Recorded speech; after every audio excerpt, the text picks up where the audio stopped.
প্রায় এক যুগেরও বেশি সময় ধরে নদীতে পড়ে নষ্ট হচ্ছে দেশের কোটি কোটি টাকার সম্পদ জাহাজগুলো পচে সেই সাথে হচ্ছে নদী দূষণ। এমন চিত্র দেখা গিয়েছে নারায়ণগঞ্জের হাজীগঞ্জের বাংলাদেশ পানি উন্নয়ন বোর্ড সংলগ্নের শীতলক্ষ্যা নদীতে। স্থানীয় সূত্রে জানা যায় বেশিরভাগ জাহাজগুলো বিদেশি জাহাজ। এই জাহাজগুলো নির্মাণ হয়েছিল 1953 সালে। Narayanganj dockyard and engineering works নির্মিত একটি যুদ্ধ জাহাজও রয়েছে সেখানে। বছরের পর বছর পরে থেকে জন্মেছে জাহাজগুলোতে তরুলতা ও বটবৃক্ষ। আর এখন সেই জাহাজগুলো নদীতে থাকতে থাকতে ধীরে ধীরে চলে যাচ্ছে নদীর গভীরে।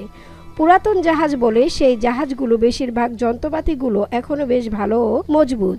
এই জাহাজগুলো মেরামত করার জন্য রয়েছে ড্রেজার অফিসের কর্মকর্তা ও কর্মচারী, কিন্তু জাহাজগুলো মেরামতের নেই কোনো তাদের ভূমিকা।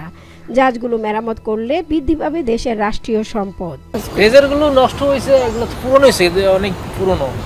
নদীতে যখন কাজ ছিল তখন করছে, যখন কাজ শেষ হয়ে গেছে আস্তে আস্তে নিচে এরকম থাকতে থাকতে নষ্ট হয়ে গেছে, পুরনো হয়ে গেছে।